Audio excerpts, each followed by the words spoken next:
9 ragazzi con disabilità saranno protagonisti di un'estate speciale nell'ambito dell'estate solidale organizzata dall'ULSS 3 Serenissima. Questa iniziativa, intitolata Turismo sociale ed inclusivo nel Veneto, offrirà loro l'opportunità di lavorare, vivere e trascorrere un mese arricchente, contribuendo in modo unico. Questi 9 giovani, con un'età compresa tra i 20 e i 35 anni, saranno inseriti in diverse esperienze lavorative nel mese di luglio, attraverso una versione estiva del servizio di inserimento lavorativo e autonomia abitativa.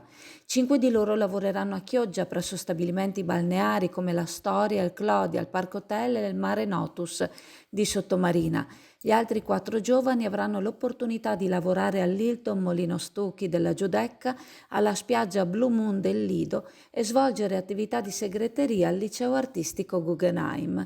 Durante il loro periodo lavorativo questi ragazzi riceveranno un compenso come parte del programma del servizio di inserimento lavorativo della Regione Veneto.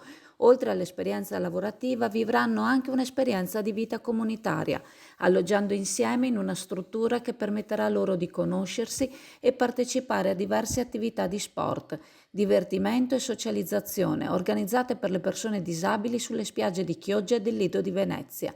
Il progetto Turismo sociale ed inclusivo nel Veneto proporrà anche altre attività sulle spiagge dell'ULSS 3 Serenissima. Al lungomare d'Annunzio del Lido, in collaborazione con il Comune di Venezia, saranno offerti il beach tennis e la pet therapy.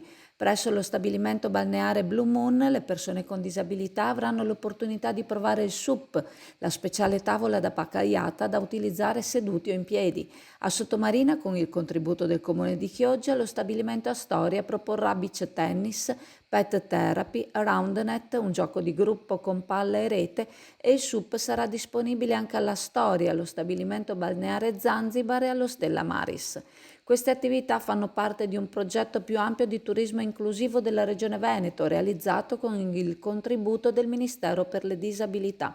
Le proposte saranno attive dal 26 giugno al 31 agosto e i programmi completi sono disponibili sul sito turismoinclusivo.auls3.veneto.it, dove è possibile prenotarsi per partecipare alle varie attività.